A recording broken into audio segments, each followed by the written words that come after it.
오늘 은혜 받으실 말씀은 창세기 29장의 말씀입니다. 29장의 말씀으로 우리 다 같이 이제 은혜 받는 시간 갖도록 하겠습니다. 오늘이 29장까지 해서 벌써 이제 창세기가 거의 이제 5분의 3 한 60% 정도가 지금 지나가고 있습니다. 이 시간 동안 제가 이제 하나님 말씀을 많이 연구하고 또한 이제 하나님 안에서 받은 은혜를 또 나누고 또 이게 전체적인 하나님의 말씀 안에서 어떤 내용인지에 대해서 조금 이제 조금 더 우리가 주일날 예배 드리는 것보다 조금 더 좀 학문적으로 조금 더 이제 강해 설교를 했던 것 같은데, 그럼에도 불구하고 이 전체적인 성경의 주제에 대해서는 절대로 벗어나면 안 되는 것이, 이 성경이 무엇을 말하고 있냐면 결국에는 예수님에 대한 증거와 우리의 영혼이 천국으로 가는 길에 대해서 설명을 하고 있는 것이 바로 이 성경이기 때문에 우리는 이 창세기의 말씀을 통해서도 이 예수님을 볼 수 있어야 돼요. 자, 그래서 사닥다리 같은 경우에도 그 사닥다리가 뭐냐 했을 때, 그냥 옛날에 이 야곱이란 있었던 사람이 베델이라는 곳에서 돌베개를 베고 자다가 꿈에서 사닥다리가 나타났는데 그래서 꿈 꿨더라, 그런 내용이 아니고, 성경 전체로 봤을 때는 그 사닥다리의 내용이 무엇이냐면 예수님께서 그 모든 사람과 땅에 있는 모든 사람과 이 하늘에 있는 하나님과의 그 중보의 역할하는 분이 바로 예수님이라는 것을 예표했던 것처럼 이 창세기 안에서도 예수님이 드러나 있는 겁니다. 자, 그리고 또 그것이 무엇인가 이렇게 봤을 때 예수님께서 이 창세기 28장의 내용에 대해서 언급을 하시면서 빌립과 나다나엘에게 이르렀을 때에 그 사도 요한에게 말한 것이, 이 중에서 인자가 하늘의 문이 열리고 인자 위에 천사가 오르락내리락 하는 것을 볼 자도 있느니라, 이렇게 했을 때 그 말씀이 실질적으로 성경 안에 성취되었다는 말은 뭐냐면 이 예수님께서 하신 모든 말씀이 그냥 심심해서 했던 말이 아니란 거예요. 예수님이 하신 말씀에는 이제 이것이 이유와 목적이 있고 그것이 반드시 이루어지는 말씀이기 때문에 하신 말씀이기 때문에 그래서 예수님의 말씀이라 했을 때는 그냥 하신 말씀이 아니다. 이것은 반드시 이루어져야 될 말씀이고 또 이 예언의 성격을 가지고 있는 이 말씀이다, 이렇게 해서 함께 나누었는데, 그 인자 위에 오르락내리락 하는 것을 본 사람이 있느니라 이렇게 얘기를 했으니까, 그러면 나도 그 사람이 되어야지 하면서 막 주여 내게 환상을 보여줘서 사닥다리 가운데 예수님 위에 오르락내리락 하는 걸 천사들이 보게 하세요, 암만 기도해도 그게 안 되는 거예요. 왜 그러냐면 이 말씀은 누구를 의미하는 것이냐면 이 사도 요한에 대한 말씀이고, 요한이 그 반모섬에 있을 때 실제로 예수님이 하신 그 말씀처럼 그 예수님 위에 인자 위에 천사가 오르락내리락하는 이 모습을 실제로 그 사도 요한이 봤다는 겁니다. 그리고 그것이 의미까지도 설명을 해줬던 것이 뭐냐면 이 이제 천사가 오르락내리락하면서 마지막 때에 어떤 일이 일어나는지, 7인이 천사가 이제 하나씩 되잖아요. 예수님이 하나씩 되잖아요. 그러면 그때의 세상에는 어떤 말세의 징조들이 나타나는 것에 대해서 다 얘기를 해주셨고, 그 다음에 그럼 7 나팔이 불릴 때는 어떻게 돼요? 3년 반 환란에 들어가는 겁니다. 그 다음에 그 환란에서 견디고 난 다음에 이 예수님이 다시 이제 우리 모든 사람이 예수님의 공중 재림을 해서 예수님을 맞이하고, 그럼 나머지 남은 자들은 어떻게 되냐면 거기에 이제 7 대접이 쏟아지는 이 말씀에 대해서 다 하고 있는 겁니다.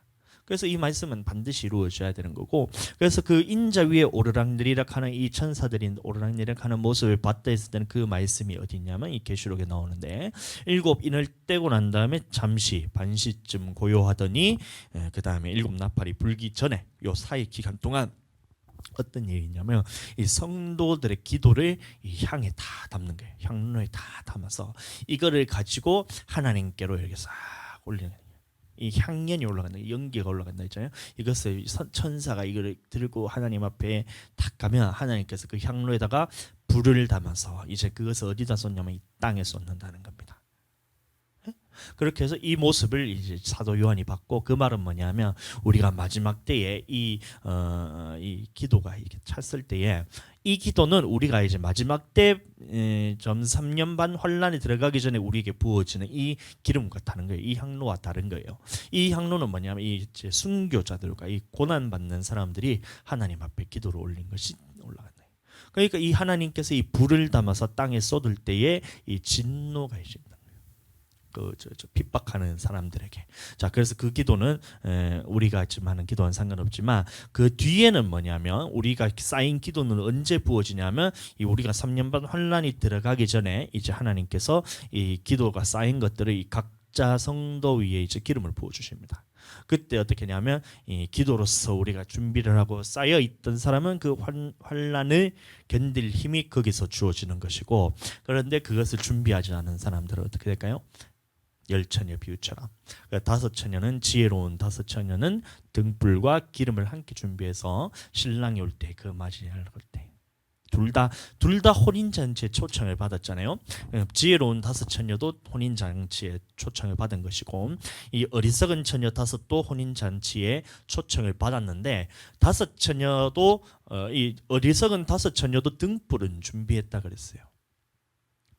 잘 이해하세요? 자, 그런데 이 지혜로운 처녀와 달랐던 것이 뭐냐면 등불은 준비했는데 이 기름을 준비하지 않았던 거예요. 그러니까 어떻게 돼요? 다시 말하면 이 마이세 때에 우리가 하나님의 환란에 들어가기 전에 딱 부어주는 이 기도로서 쌓인 것들이 우리에게 부어질 때에 그때 부을 것이 없다는 거예요.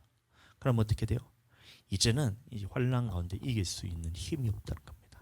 그 환란은 뭐냐면 예수님을 믿는 사람은 몇이든 다 죽이는 그 환란 때가 올 때에 예수님을 부인하게 된다는 거예요. 잘 이해하게 되시고 기도로서 그 환란 때를 준비하게 되시길 예수님 이름으로 축복합니다. 그래서 사닥다리라 얘기했을 때 쭉 하면서 이 성경 전체로 봤을 때 야, 이런 내용들이 있구나라는 걸 우리가 함께 살펴보았고, 자, 오늘은 창세기 29장의 말씀인데요. 자, 첫 번째 말이 뭐냐면 자, 이 큰 돌로 우물 아기를 막았다라는 이 장면이 나옵니다. 자, 읽어드리겠습니다. 야곱이 길을 떠나 동방 사람의 땅에 이르러 본즉 들에 우물이 있고 그 곁에 양 셋대가 누워 있으니 이는 목자들이 그 우물에서 양떼에게 물을 먹임이라. 큰 돌로 우물 아기를 막았다가 덮었다가 그 다음에 모든 떼가 모이면 그들이 우물 아기에서 돌을 옮기고 그 양떼에게 물을 먹이고 또 우물 아기 그 자리에 다시 돌을 덮어놨더라. 이게 자, 그러면 이 말씀을 들었을 때 돌을 왜 옮겨놨을까요? 돌을 왜 덮어놨을까요? 우물이 있었잖아요. 우물이 이렇게 우물이 있었잖아요. 우물이 있었는데 이 양떼를 지나가면서 누구든지 다 마실 돌을 열어 놓으면 되는데 왜 이것에 대해서 덮어놨을까요? 자, 그것은 뭐냐면 이 고대 이제 근동의 문화 중에서 이 유목 생활을 하게 되면 이 물이 굉장히 귀해요. 그런데 이것을 돌로 이렇게 우물을 덮어놓지 않고 그냥 땡볕에다 다 이제 펼쳐놓으면 어떻게 돼요? 물이 어떻게 돼요? 다 증발하게 다 없어진다. 그래서 일단 첫 번째로 덮어놨는데, 자, 여기서 보면 자, 돌을 덮어놨는데 그 돌의 크기가 얼마냐 하면 보통 혼자서는 이건 들 수가 없어요. 혼자서 들 수가 없어서 자, 이것을 왜 그렇게 큰 돌로 했었냐면 자, 이 모든 때가 모이면 자, 이 말이 중요한 거예요. 그러니까 그 당시에 있었던 자, 이 많은 사람들이 무리들이 있을 거 아니에요. 요 1번 유목민 자 집안, 2번 유목민 집안, 3번 유목민 집안 이렇게 해서 여러 이제 유목민들이 기타 등등 이렇게 있었을 거잖아요. 그런데 만약에 이제 돌에 덮어놓지 않고 어떤 사람이 왔는데 이 양떼가 다 이제 독식을 해버린 거예요. 독식을 해버린 거예요. 그럼 어떻게 돼요? 이 유목민들도 살 수가 없고 이 사람들도 살 수가 없잖아요. 그러니까 어떻게 하냐면 이 다들 모여가지고 이제 얘기를 하는 거예요. 우리가 이렇게 하다가는 다 죽게 생겼다. 그럼 딴 우물에 갔더니만 이 사람이 또 독점을 하고 있네. 그럼 그쪽에 가서는 어떻게 돼요? 얘들이 물을 못 먹으니까 너는 이제 끝.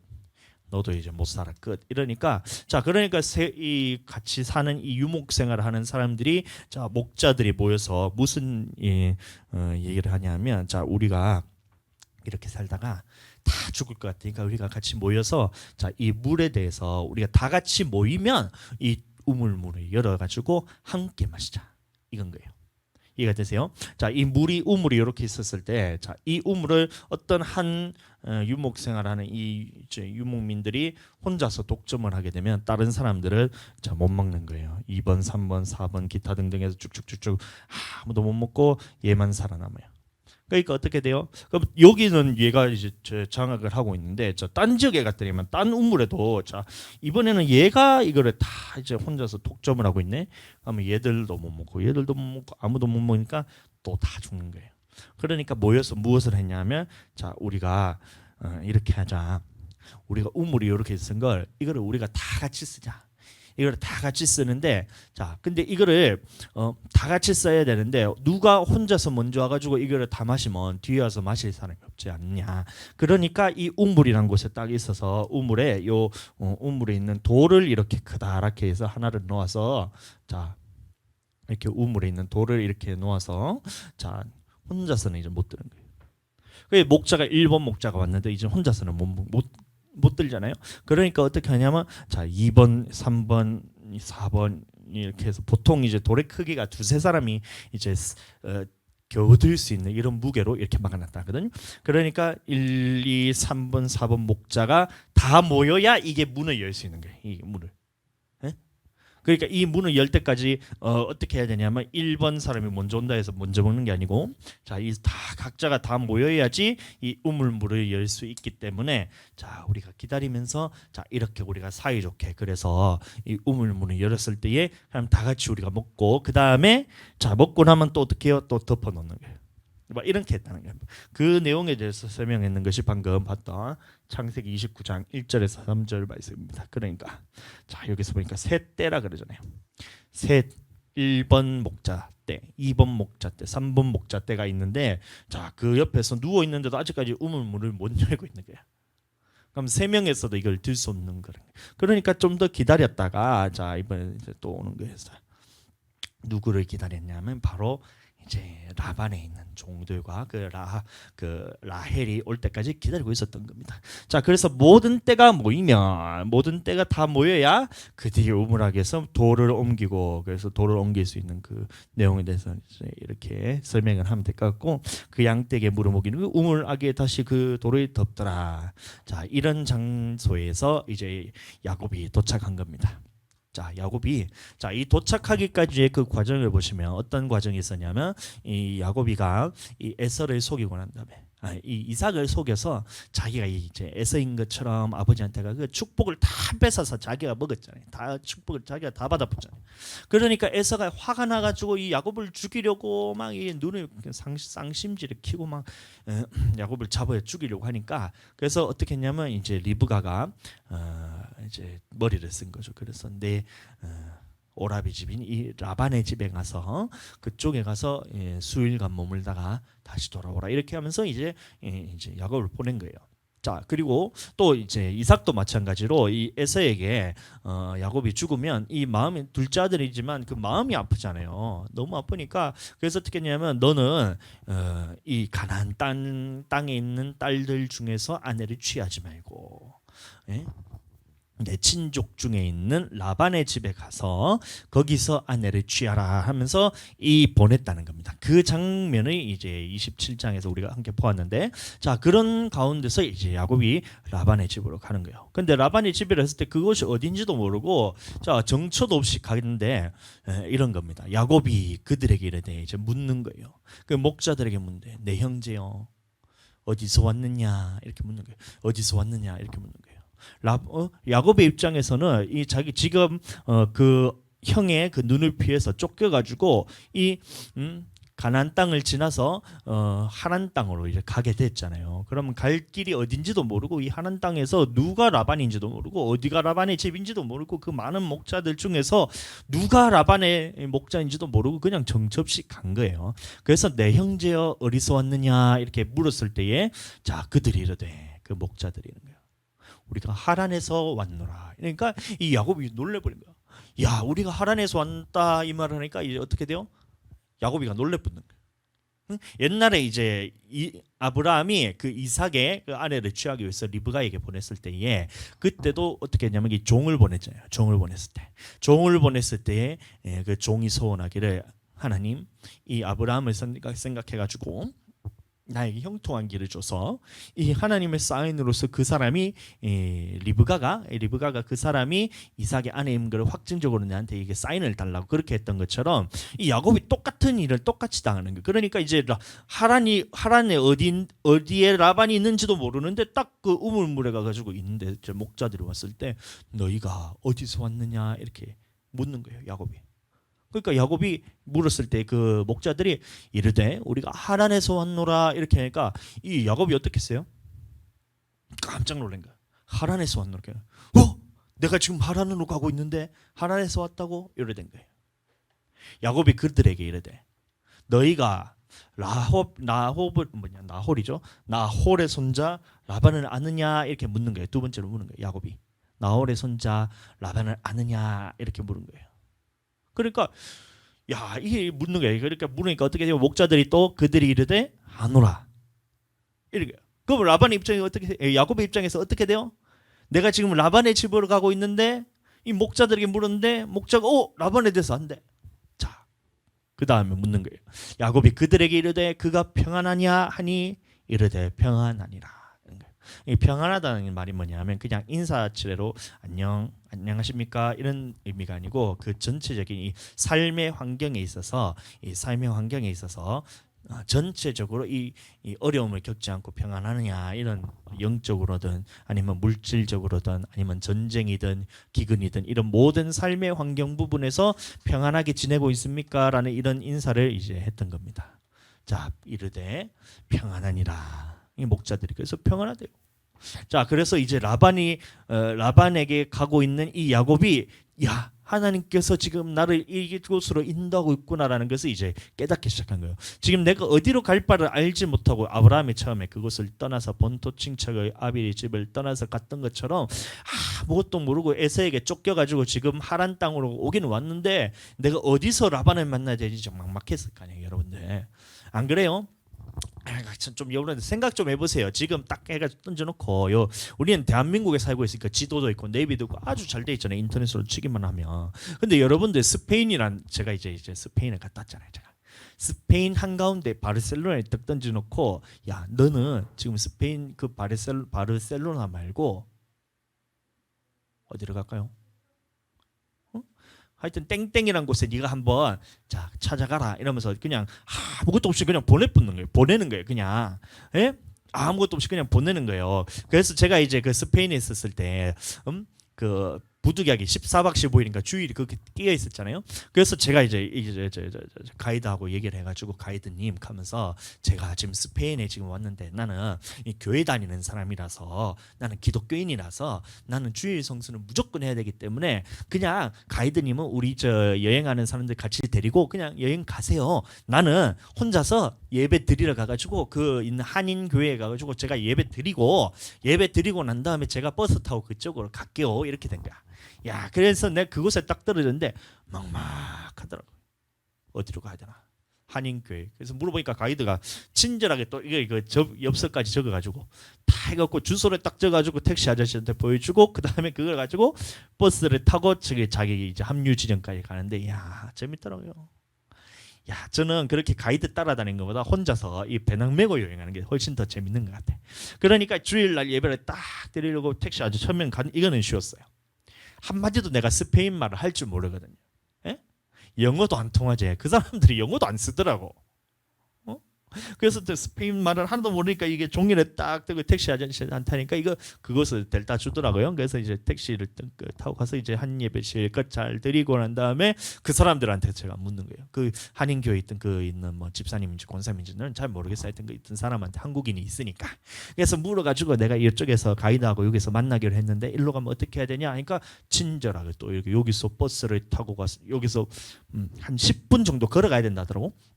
그리고 지도를 딱 보여주더니만 핸드폰 어쩌까 지도를 보고 쭉 가가지고 여기서 몇 번 버스를 타고 여기로 가면 여기가 뭐 항구에 약간 이제 시푸드 파는 거기서 우리가 만나게. 거기서 딱 가면 야 거기서 버스를 타고 가면 된다 이렇게 얘기를 해주더라고요. 그래서 제가 그거 가가지고 야 당당하게 야 주일날 가이드는 그냥 보내놓고 이 사람이 지금 당황을 해가지고 왜냐하면 이제 가이드잖아요. 그러면 책임이 자기한테 있거든. 그 한국인이 이제 여행을 하다가 뭔가 사고를 당하거나 아니면 실족하거나 아니면 잃어버리거나 이렇게 돼버리면 이 모든 책임을 자기가 져야 되니까 이게 자기는 이제 조금 난처한 상황인데도 제가 이제 완고하게 얘기했어요. 나는 주의 성수에 대해서는만큼은 나는 하나님 앞에서 내가 결단하고 내가 이거에 대해서 지키겠다고 다짐을 했기 때문에 나는 죽었다 깨어나도 예배 드리러 가야 된다 이렇게 얘기했어. 그랬더니만 야 그래서 뭐 처음에는 안 된다 하더니만 안 되는 게 어딨냐 되도록 해라고 해가지고 주일날 예배 드리고 가는데 진짜 재밌더라고요. 야 그 길을 가는데 그 길이 보면 약간 언덕 쪽에 이렇게 있는 이 길인데 일직선을 쭉 해서 산책로가 있었어요. 산책로가 아니라 우리가 보면 이제 해반천처럼 김해 보면 해반천 있잖아요. 이렇게 강둑 따라 길이 쭉 있는 것처럼 거기도 진짜 잘 돼 있더라고요. 그러니까 그 사람들의 정처를 가면서 이제 하는 거예요. 다 가면서 그런 제가 하는데 아는 사람 하나도 없고 진짜 낯선 환경에서 그냥 하나님만 의지하고 가는 거야. 내가 혼자 딱 가면서 간절히만. 그다음에 딱 버스 정류장 앞에 딱 있는데 버스가 이제 언제 그런 시간이 나와 있잖아요. 그 정도는 할 숫자로 돼 있으니까 다 알 수가 있잖아요. 몇 번 버스 몇 분 후. 대충 눈치를 보니까 그게 맞는 것 같더라고. 그래서 딱 근데 한 30분 남았더라고. 근데 그 뭐 30분 남았는데 그럼 뭐 해요? 그러니까 그 앞에 있는 카페 들어가가지고 딱 해가지고 달러 가지고 스페인 달러 가지고 달러였나 모르겠다. 그 스페인 돈이었지 싶은데 하여튼 커피 딱 주고 아무 말도 못했대. 그냥 해가지고 제일 위에 보니까 이게 그 카페라고 돼 있더라고. 커피 하면서 커피라고 돼 있길래 그리고 이거 딱 찍고 돈만 딱 주니까 그 사람이 알아서 해주고 같이 전동까지 주더라고. 그 다음에 버스를 어떻게 했냐면 딱 해서 딱 버스를 이렇게 딱 하면서 돈을 내면서 내가 여기 간다면서 딱 지도가 아니고 저기 그 글로 해가지고 한인이 이렇게 해가지고 여기 가야 된다는 이 버스가 맞냐는 그걸 글을 써달라 했어. 내가 지혜롭게 내가 말을 못하니까 써달라 해가지고 어디 가는데 이거 이쪽 버스 타도 되는 걸 맞냐고 내가 물어보는 거를 그 정에 적어달라 해가지고 적어 주더라고. 그래가지고 버스 딱 타가 그 버스 기사한테 하니까 하더라고. 그래서 내가 타고 갔지. 타고 가니까 내가 언제 내릴 줄 모르잖아요. 근데 타고 쭉 가다 보니까 이제 버스 기사가 내게 눈치 주면서 헤이 해가지고 내가 뚝 쳐다보니까 헤이 그러잖아. 내리라고. 그 딱 내렸더니만 거기서 이제 가이드하고 연락을 했더니만 야 이렇게 갔다 왔어.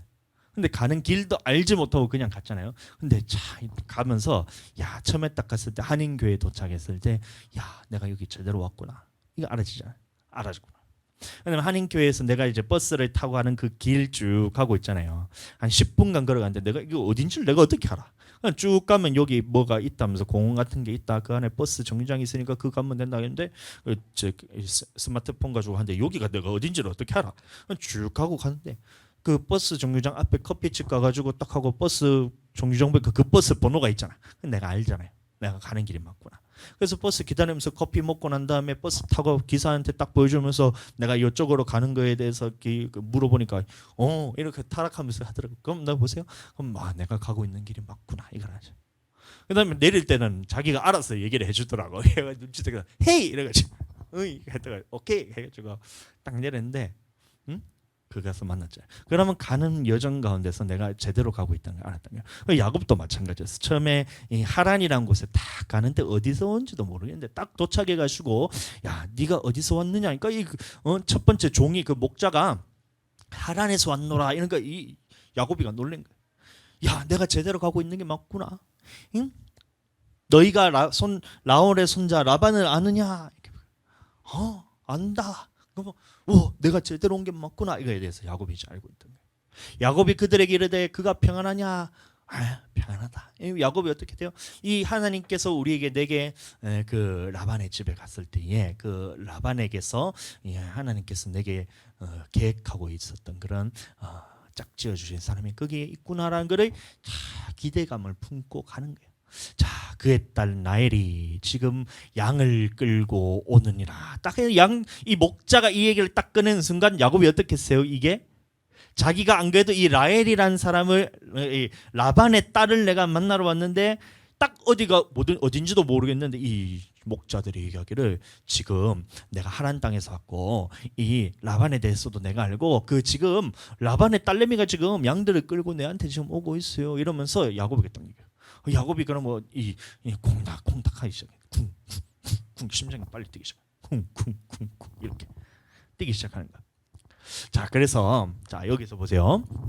자, 여기서 중요한데 이 야곱이 여기서도 이 야곱의 이름대로 자기가 참 솔직하게 못하는 모습을 보이는 거예요. 그래서 자, 이 목자들에게 얘기를 하기를 자, 이 콩닥콩닥하는 이 두근두근거리를 이 가슴을 품고 왜냐하면 안 그래요? 내가 지금 아내를 지금 찾으라고 지금 라반의 집에 가고 있는데 이 라반의 딸내미가 지금 끌고 오고 있다는 게 이게 심장이 두근두근거리는 거예요. 그 이 딸내미를 보고 싶어가지고 라헬을 보고 싶어. 쿵쿵쿵쿵 하고 있는 거야. 이름은 모르지만 이름도 모르고 성도 모르지만 그냥 라반의 딸이 오고 있다는 얘기에 쿵쿵 심장이 뜬 거야. 그러니까 어떻게 해요? 이 야곱이라는 사람이 여기서도 이 자기의 이름대로 솔직하지 못하는 모습을 여기서 보이고 있는데 자 야곱이 이르되 아직 해가 높은즉 가축 모일 때가 아니니 그래서 목자들을 보내려 그럽니다. 목자들을 자기가 이제 우물 앞에서 목자들이 셋대가 이렇게 모이고 있었잖아요. 왜 모여 있었냐면 이 우물에 돌을 옮기려고 하면 모두가 모여야 이거 돌을 치우고 물을 먹여야 되는데 이제 그 다 모이지가 않았으니까 기다리고 있었던 그 배경에 대해서는 제가 설명해 줬잖아요. 그래서 모이고 있었는데 이 야곱이가 딱 하기를 이 목자들을 다 보내고 라헬이랑 단둘이 있고 싶었던 거야. 그러니까 이 목자들에게 해가 아직 높은즉 같이 모일 때가 아니니 양에게 물을 먹이고 가서 풀을 뜯게 해라면서 이 빨리 너희가 우물물을 열어가지고 양들에게 물을 먹이고 가서 너희는 가고 나는 라헬이랑 둘이 있을 거야. 나는 그 라반의 딸내미랑 둘이 있을 거라면서 이렇게 보내려 그랬는데 이 부분에 대해서 참 인간적인 이런 속이는 인간에서 얕은 수에 딱 하는데 이 하나님께서는 그걸 다 하는 거예요. 그러면서 이 모습을 보면서 이 야곱이 앞으로 있을 이 사기 치는 거잖아요. 결국에는 자기 있는 걸 그대로 드러내지 않고 거짓말로 하는 이 부분에 대해서 했을 때 자기가 이제 어떤 처지를 당하면서 이 연단받을 그 과정에 대해서 지금부터 시작되는 거예요. 거짓말로 인한 연단이 지금부터 시작해요. 그래서 이제 목자들이 뭐라 얘기하냐면 그들이 이르되 우리가 그리하지 못하겠노라. 못하겠다는 거예요. 야곱이 그렇게 얘기했지만 나는 이제 그 부분에 대해서 나는 그렇게 못하겠으니 자 그냥 다 목자들이 다 올 때까지 기다려야 된다라고 딱 해서 자 그래서 때가 다 모였어요. 목자들이 우물 아귀에서 돌아온 게야 우리에게 양에게 물을 먹이느니라 하면서 결국에는 이 라헬이 올 때까지 모든 사람이 다 기다리는. 그래서 야곱이 얕은 수를 썼지만 그것이 통하지 않았어요. 야곱이 그들과 말하는 동안에 라헬이 그의 아버지의 양과 함께 오니 그가 그 양들을 치고 있었기 때문이라. 그래서 여기서 보면 그 양들을 누가 치고 있었냐면 딸이 치고 있었어요. 그래서 이 부분에 대해서 막 여자가 무슨 양 치는 그런 일을 하냐면서 막 이렇게 생각할 수도 있는데 이 당시에는 이게 되게 흔한 일이었어요. 그래서 별로 크게 뭐 이상할 것은 없고 그리고 이제 라반이 아들내미가 없었잖아요. 아들이 없었으니까 어쩔 수 없이 딸인 라헬이 이 양들을 치는 모습을 보여주고 있었다는 겁니다. 자, 넘어가고 자 그래서 이 야곱이 처음에 이 라반의 딸 라헬을 딱 보는 순간 이 감정이 이제 북받쳐 오는 거예요. 자기가 지금까지 정처 없이 어디로 가야 될지도 모르면서 지금 자기의 처한 상황이 이 죽을 고비를 넘겨서 자기 아버지를 떠나고 부모님을 떠나서 자기가 살던 곳을 다 떠나서 지금 새로운 곳에 홀로 이제 왔는데 그곳에서 이제 드디어 가족을 만났잖아요. 그러니까 이 감격해가지고 이 계속해서 뭐라 하냐면 이 외삼촌이란 말을 계속해서 하는 거예요. 그래서 그의 외삼촌의 라반의 딸 라헬과 그의 외삼촌의 외삼촌의 양을 보고 나아가 우물아귀에서 돌을 옮기고 외삼촌 라반의 양떼에게 물을 먹이고 그가 라헬에게 입맞추고 소리내어 울며. 여기서 보면 요 누구냐 야곱이 힘이 엄청 셌던 것 같아. 그러니까 보통 이 우물의 물을 이제 막아놓는 돌은 이제 보통 세네 사람이 이렇게 들어야지 이 움직인다 했잖아요. 근데 그 우물에 있던 돌을 자기 혼자서 들어서 옮겨보는. 이야, 야곱이 진짜 힘이 엄청났던 것 같아. 그리고 어떻게 해요? 그 다음에 처음 대면이 여러분들, 야 이거 진짜 여러분들 좀 이상하지만 야곱의 첫 인상이 라헬의 어떤지 한번 보세요. 라헬에게 라헬이 처음 딱 보자마자 어떻게 돼요? 끌어안고 이렇게 해서 입 맞추고 그 다음에 소리를 해서 울었다 그랬어. 소리를 해서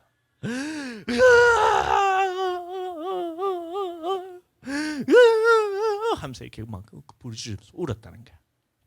여러분들 이것도 마찬가지로 이 우리나라의 문화에서는 이게 좀 이해가 안 될 수가 있어요. 왜냐하면 이 남자라는 부분에 있어서 남자는 태어나서 3번 울어야 된다고 그렇게 우리가 가르치잖아요. 예? 언제요? 태어나서 울고, 그다음에 부모님 죽었을 때 울고, 또 한 번 언제 울어야 되지?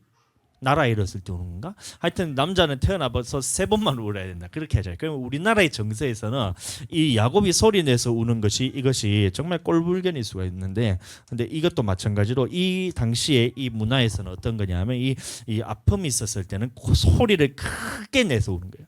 조그마한 아픔이 있어도 이거에 대해서 이렇게 속으로 막 우는 것은 이 문화에서는 맞지가 않는 거예요. 우리는 어떻게 해요? 아픔이 있고 심지어는 부모님이 이제 돌아가시더라도 이거에 대해서 막 이제 오열하고 울면 옆에 사람이 달래잖아요. 이런 분위기잖아요.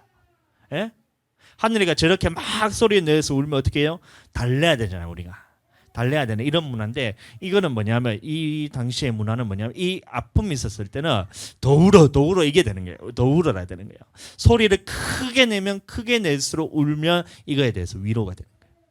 그러니까 이 야곱이 라헬에게 딱 이르러 가지고 이 소리 내어 울었다는 것이 뭐냐면 이 남자로서 꼴분결이라는 것은 이거는 우리나라 문화에서 그런 거고 이 당시에는 이거는 잘한 겁니다. 그래서 소리 내서 크게 울었다 했어. 소리 내서 울었어. 소리 내서. 라헬이 봤을 때 야, 이 사람이 왜 이러냐 봤더니만 이제 야곱이 자기가 이런 처한 상황과 그다음에 자기가 리브가의 아들이라는 이 말을 딱 하면서 자, 이 말하니까 라헬이 달려가서 그 아버지에게 알렸던 거예요. 이 라반에게 알렸던 거예요. 그래서 라반이 거기서 자기에게로 이제 와서 이제 어떻게 했냐면 자, 그의 상질 야곱의 소식을 듣고 달려와서 그를 영접하여 안고 입 맞추고 자기 집으로 인도해 드리니, 자, 이 라반이 이제 야곱을 받아줍니다. 자, 야곱을 받아줄 때에 이 영접하여 이 안고 계속해서 입 맞추고 자기 집으로 인도해드렸는데, 이것이 어떤 사람은 이것이 선의로 했다라고 얘기를 하는 사람도 있고, 어떤 사람은 이 부분에 대해서 막 이제 선의가 아니다라고 얘기하는 사람도 있는데, 저는 이거에 대해서 알지 못하겠지만 저는 선의라고 생각해요. 아직까지는. 왜냐하면 처음에 이제 가족이 왔는데 자기의 어려운 형편 이런 상황에 처해서 자기에게 왔는데 그것에 대해서 싫어할 사람은 아무도 없잖아요. 그러니까 이 가족이 왔으니까, 그리고 지금은 이 워낙 이제 가족들이 다 떨어지지만 이 당시에는 자, 이 부분에 대해서 모든 혈육에 대해서 굉장히 중요하게 생각했기 때문에 자기가 이제 아들 거의 뭐 조카잖아요. 외족하잖아요. 그래서 이 왔을 때는 야, 이거에 대해서 진심으로 영접하여 안고 뭐 자기 집으로 인도해 드렸다는 거예요. 그래서 자기가 이런 처한 상황들 이런 부분에서 자기 솔직하게 얘기는 안 했을 것 같아요. 그러니까 형이 자기를 잡아 죽이려 했기 때문에 자기가 피해서 왔다라는 이 얘기를 했을 겁니다. 자, 그러니까 라반이 이르되 너는 참으로 내 혈육이도다 이렇게 얘기하면서 그 야곱을 받아주게 됩니다. 이 당시 문화에 대해서 계속 얘기를 하지만 유목 생활에서는 이 다른 사람을 자기의 그거를 가족으로 받아들이는 부분에서 굉장히 경계하거든요. 왜냐하면 이 한 사람이 많아지고 적어지고에 따라서 자기가 생활하는 부분에 있어서 이 부담이 많이 가는 거예요. 그러니까 이 사람을 받아주는 거에 대해서 굉장히 경계를 하면서 잘 안 받아주는데, 이 라반이 한 달 동안 이 야곱을 데리고 있었다는 걸 보니까, 그래서 아까 전에 이 라반이 야곱을 봤을 때 정말 선의로 받아줬다라고 나는 그렇게 생각한다는 말이 바로 이 근거 때문입니다. 자, 그 다음에 라반이 야곱에게 이르되 네가 비록 내 생질이라. 그렇게 해서 이 야곱이 한 달 동안 이 라반의 집에서 일을 하게 되는 거예요. 어떤 일을 했냐 하면 목자의 일을 하는 겁니다. 그래서 양들을 치고 이 짐승들의 물을 먹이는 이 모습을 보는데 첫 장면이 그거였죠. 라헬이 첫인상이 뭐였냐면 이 4명 5명이 들어야 들 수 있는 이 돌을 야곱이가 그냥 들어가지고 허이차 하고서 던져붙죠. 그러니까 이 모습을 보니까 야, 이 사람이 우는 거는 둘째치고 여기 우리나라에서나 우는 게 좀 이상하지만 그 당시에는 우는 게 이상한 게 아니라 그랬어요. 자, 그래서 어쨌든 우는 건 둘째치고 이 그다란 짐을 의자 해가지고 돌멩이를 막 옮길 만큼 자기가 이제 건강한 데다가 양들을 치는 모습들이 야 대단한 게 최고인 거예요. 그래서 라반이 소유가 그래서 계속해서 부른 거예요. 양도 불어나고 막 이렇게 해서 막 진짜 목자로서의 최고의 그런 막 능력을 보였다는 겁니다. 그래서 한 달 만에 이 라반의 눈에 들었어요. 라반이 그래서 야곱에게 이르되 네가 비록 나의 생질이나 어찌 그저 내 양을 내 일을 하겠느냐. 네 품삯을 어떻게 할지 내게 말해라. 이러면서 드디어 이제 라반이 이 품삯 얘기를 하는 겁니다. 품삯 얘기를.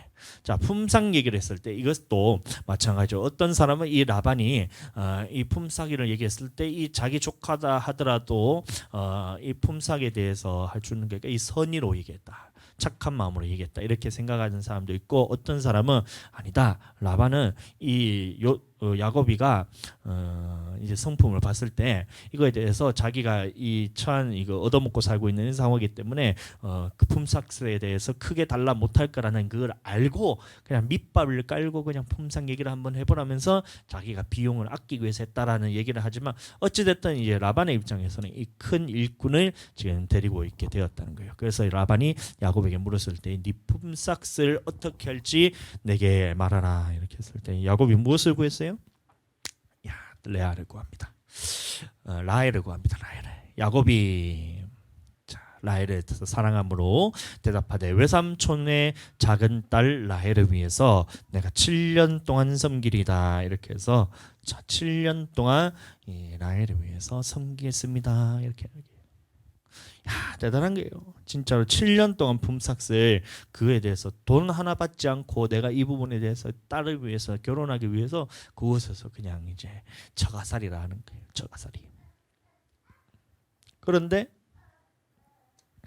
라헬이 위해서 7년 동안 라반을 섬겼으나 그를 사랑하는 까닭에 7년을 며칠 같이 하겠더라. 이게 정말 사랑이 진짜 대단한 것 같아요. 7년이 며칠 같이 여겨진다. 7년 며칠 같이.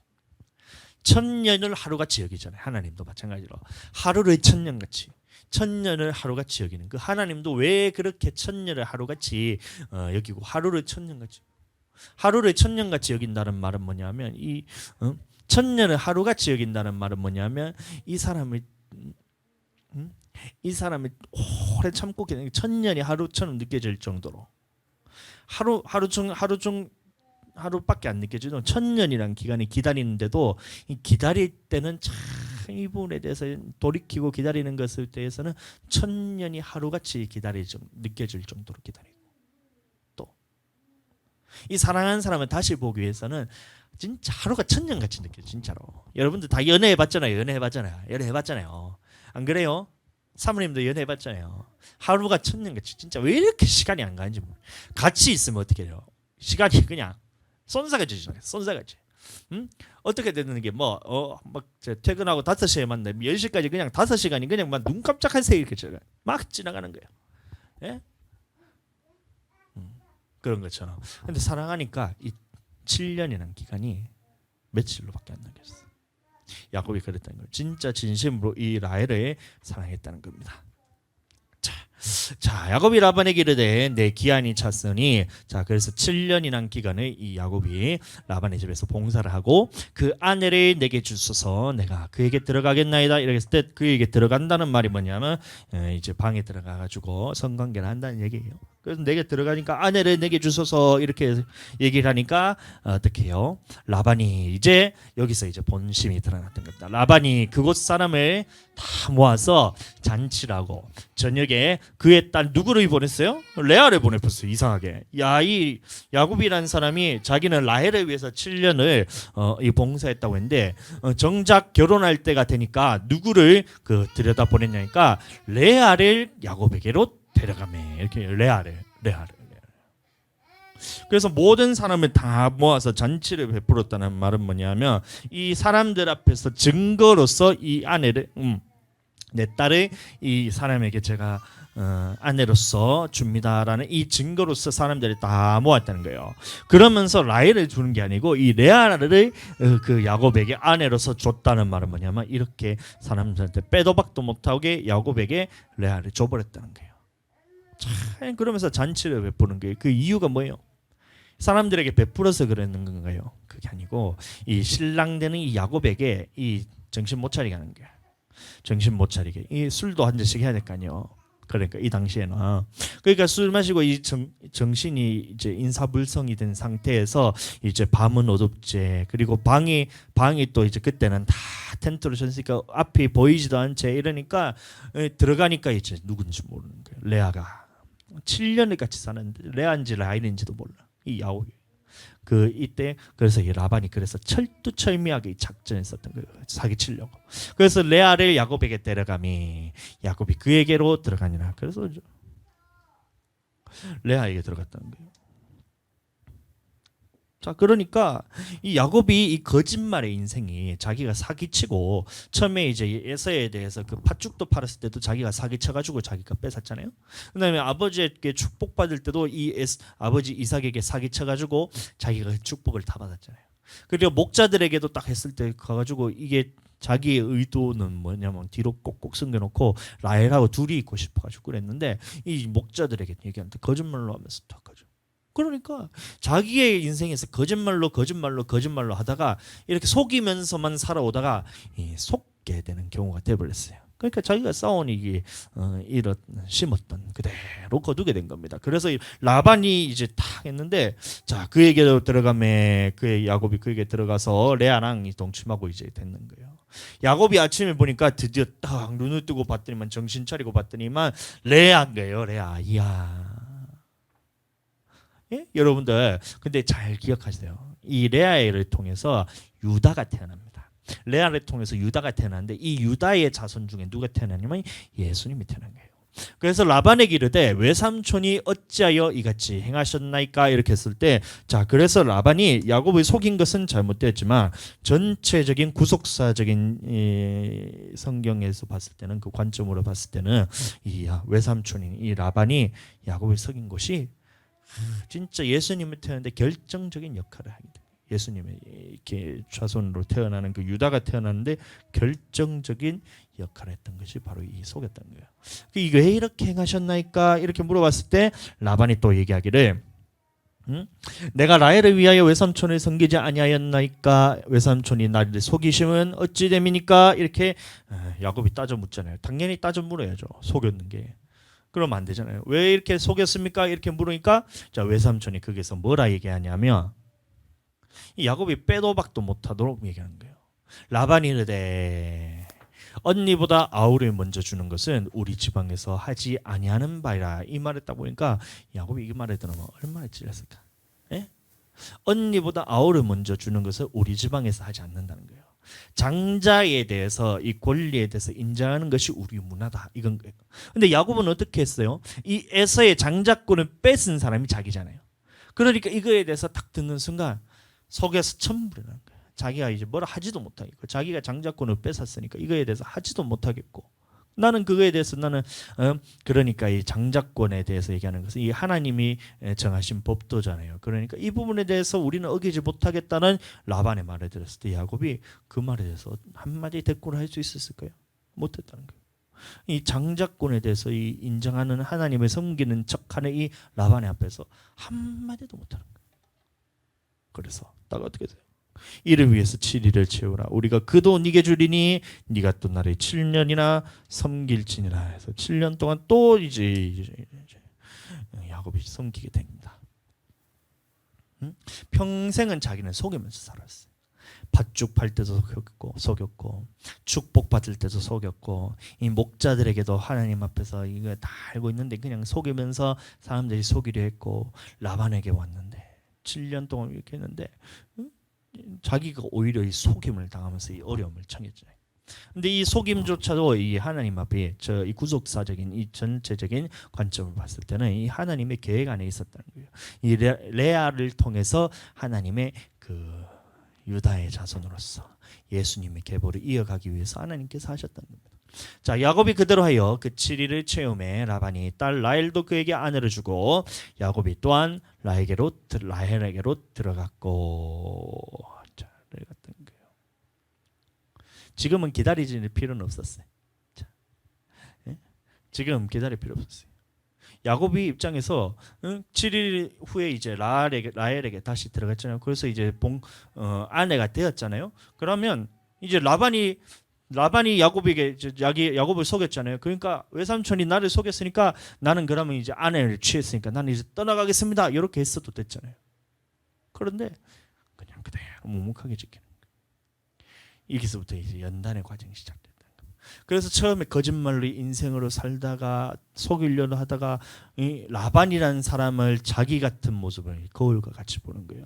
평생을 속이면서 살았던 자기 야곱이라고 했잖아요. 속임수라는 게 발 뒤꿈치 잡은 자라는 이름의 의미처럼 속이면서 살아왔는데 자기가 이제 뒤통수 맞아서 탁 맞아 보니까 이제 알아낸 거예요. 연단 받기 시작한. 그래서 이 연단의 과정을 거치기 시작하는 것이 이 라반을 통해서 연단의 과정을 거치기 시작했다는 겁니다. 그래서 라반에게 딱 속였을 때 그 섬기기 시작했다는 겁니다. 자, 7년 동안 그러니까 이제 깨달은 거예요. 이제 이게 거짓말하고 내가 속이는 것이 이것이 하나님 앞에서 옳은 일이 아니구나. 이렇게 하는 것이 정말 잘못된 일이란 걸 그래서 깨달으니까 그 부분에 대해서 이제는 군말 없이 이 라반이 자기를 속인 부분에 대해서는 한마디도 하지 않고 그냥 순리대로 그냥 하나님 앞에서 순리대로 이끌어가는 대로 그때부터 낮아지기 시작합니다. 그대로 순종하기 시작합니다. 그래서 자 7년 동안 어떻게 돼요? 라반을 섬겼더라. 7년 동안 라반을 또 섬겼습니다. 자, 여호와께서 레아가 사랑받지 못함을 보시고 자 여호와께서 레아를 사랑받지 못함을 보시고 그의 태를 여셨으니 라헬은 자녀가 없었더라. 그래서 하나님이 보셨을 때 이 레아에게 사랑받지 못함을 보시고 자 레아에게 참 희한한 것이 그래서 사랑받는 사람의 태는 닫으시고 사랑 못 받는 사람의 태만 연 거예요. 참 희한하죠. 그래서 이 레아가 이제 아들을 낳기 시작하는데 그 아들의 이름을 이제 지금 4명이 태어나는데 이 이름에 대해서 우리 이것만 보고 마치도록 하겠습니다. 그래서 레아가 이 야곱에게 임신해서 아들을 낳았는데 그 이름의 의미를 보면 이 레아가 참 믿음의 이 시련을 통해서 이 레아 또한 성장하는 모습을 볼 수가 있어요. 야곱도 이 처음에는 속이다가 이 라반이라는 것에서 드디어 야곱이 뒤통수를 맞고 속아서 이 하나님 앞에서 이거에 대해서 이제 깨닫고 그 부분에 대해서 하나님 앞에서 그냥 순종하면서 따라가기를 이전에는 자기가 어떤 것을 주도해서 이것을 빼앗고 자기가 하려고 했던 것에서 이제는 어떤 상황이 오더라도 순응하듯이 넘어가는 이 연단의 과정을 거치고 있잖아요. 그래서 첫 번째로 했던 것이 라반이 이제 라헬을 위해서 7년 동안 섬겼다 했는데 레아를 딱 주면서 속아서 네가 다시 7년을 섬기라 이 말을 들었을 때 예전에 야곱 같았으면 그냥 이제 자기를 속였는 부분에서 이것 때문에 분해가지고 자기의 모든 소유를 갖고 떠났을 거잖아요. 그런데 그렇게 하지 않고 라반에게 그냥 7년 동안 묵묵하게 그냥 지키는 거예요. 내가 이거를 속인다고 내 힘으로 어떻게든 주도적으로 끌고 가서 라반에게 어떻게 한다고 해서 그것이 옳은 일이 아니고라는 걸 깨달으니까 그냥 7년 동안 묵묵하게 그냥 섬기는 거예요. 자 그렇게 해서 자 이래 했는데 레아도 마찬가지로 이 기간 동안 하나님 앞에서 이 레아를 얼마나 이 레아를 보면 참 안타까워요. 자기가 보면 라헬은 이제 이 야곱에 대해서 물론 사랑을 했겠지만 레아가 이 야곱을 흠모하는 이 바란 이 남편을 원하는 이 모습을 보면 참 진짜 이게 애틋하거든요. 그래서 레아가 임신해서 첫 번째 아들의 이름을 뭐라 했냐면 르우벤이라고 합니다. 르우벤. 자, 르우벤이 자, 그 이름이 무엇이냐면 여호와께서 나의 괴로움을 돌보셨으니 이렇게 괴로움을 돌보셨다. 이게 뭐냐면 르우벤 이름의 뜻입니다. 자, 그것이 얼마나 괴로웠으면 남편이 자기를 사랑하지 않는 모습이 너무나 괴로웠다는 거예요. 예, 여러분들, 자, 남편이 나를 사랑하지 않는 모습이 너무나 괴로웠다는 거예요. 자, 그런데 이 레아에게도 이 하나님 앞에서 연단받아야 될 부분들이 있었는데 뭐냐면 이 부분에 대해서 자기가 자기 것을 주도적으로 또 하고 싶었던 마음이 레아에게도 있었던 거예요. 그러니까 처음에는 나의 괴로움을 돌보셨던 거예요. 나의 괴로움을, 잘 보세요. 나의 괴로움을 돌보셨으니, 자, 나의 괴로움을 돌보셨으니 하나님께서 나의 괴로움을 돌보셨다, 이겁니다. 자, 두 번째, 자, 그가 다시 임신하여 아들을 낳고 이르되 여호와께서 내가 사랑받지 못함을 들으셨으므로 내게 이 아들도 주셨도다 하면서, 자, 시몬이. 그럼 여기서도 누구에게 초점이 맞춰져 있어요? 자기의 고통에 초점이 맞춰져 있어요. 그러니까 레아도 마찬가지로 하나님 앞에서 이게 연단을 받는 과정인 거예요. 처음에 르우벤을 했을 때 하나님께서 나에게 고통을 들으셨다 해서 지금 이 모든 초점이 누구에게 맞춰져 있어요?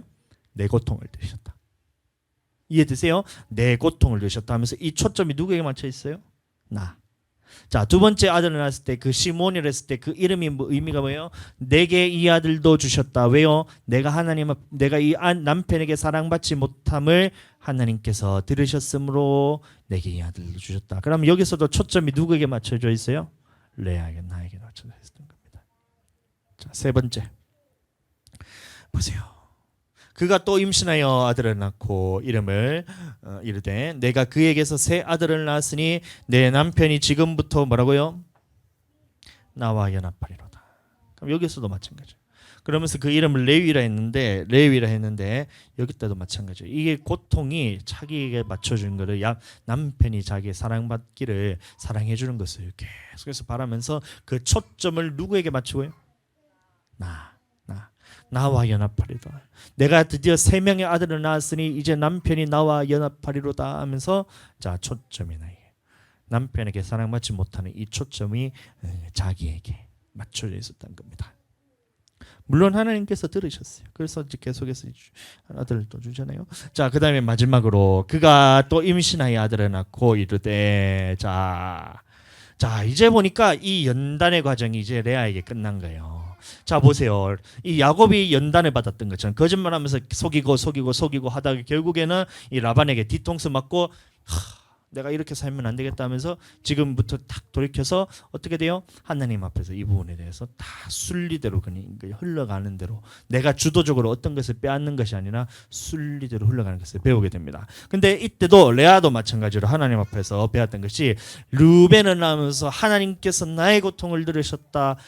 내가 사랑받지 못하는 나의 고통을 들으셨다. 두 번째 시몬을 낳았을 때도 하나님께서 나의 이 사랑받지 못함을 들으셨으므로 이 아들도 주셨다. 세 번째, 내가 드디어 세 명의 아이를 낳았으니 내 남편이 나와 드디어 연합하리로다 하면서 모든 것이 나에게 초점을 맞췄는데, 이 네 번째 아들을 낳고 난 다음에 이름을 뭐라 했냐면 유다라 했는데, 이 유다의 이름이 뭐냐면, 아멘, 뭐라 되어 있어요? 이제는 여호와를 찬송하리라. 초점이 이제 누구에게 있어요? 여호와께. 아멘.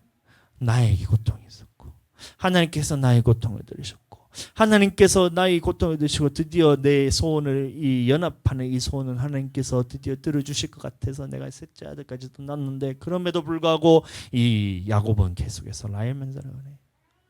근데 넷째 아들을 딱 낳자 그 이름은 유다라면서, 아멘, 여호와를 찬송하리로다. 여호와를 찬송하리로다. 이렇게 레아가 드디어 연단의 과정이 끝나는 거예요. 찬송하리로다.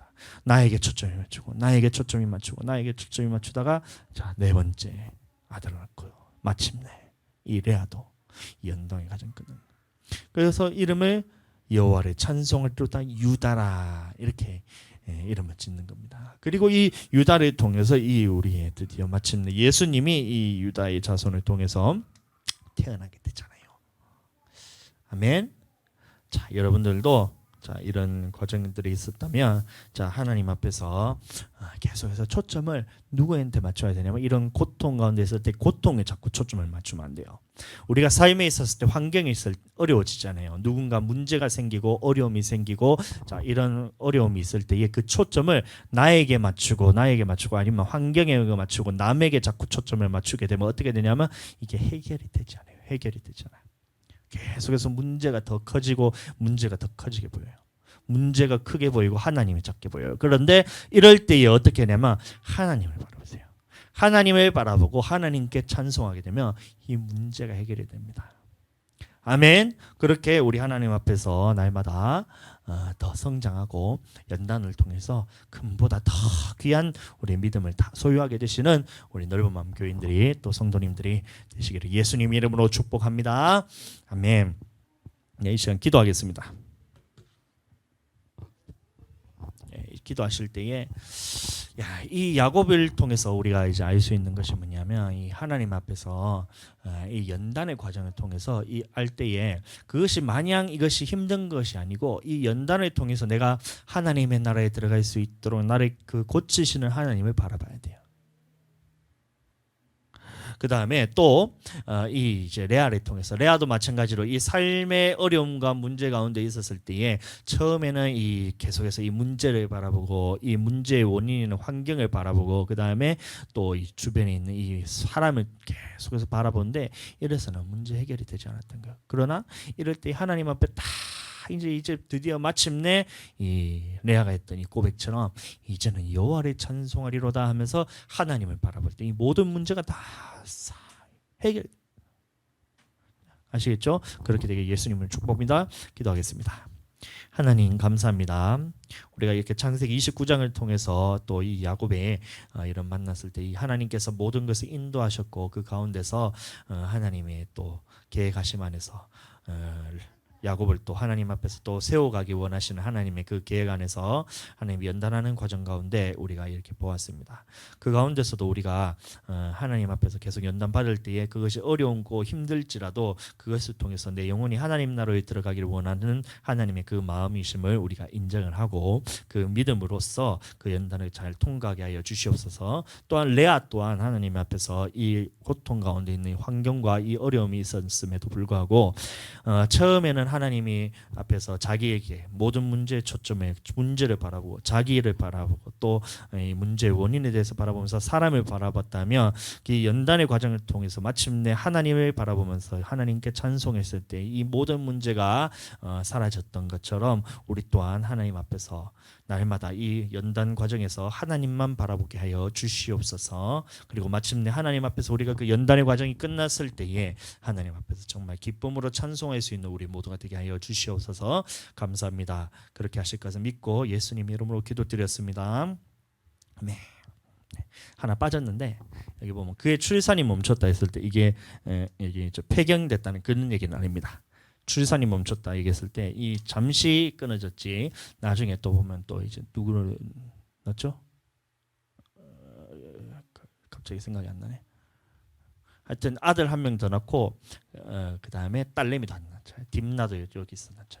그러니까 출산이 끊어졌다는 말이 완전히 없어졌다는 얘기는 아니고 이제 잠시 하나님께서 태를 닫으셨다 그렇게 이해하면 되겠습니다. 자, 축도하겠습니다. 지금은 이 땅에 오신 예수 그리스도의 은혜와 아버지 하나님의 극진하신 사랑하심과 성령님의 감화 감동 내주 역사 교통하심이 오늘 말씀 듣고 연단 과정 가운데서 하나님을 바라보고 그 연단이 끝났을 때 하나님의 주시는 상을 바라보고 그 연단을 통해서 내 영혼이 천국 가기를 원하는 우리 모든 성도들과 가정과 생업 위에 이제로부터 영원토록 함께 계실지어다. 아멘.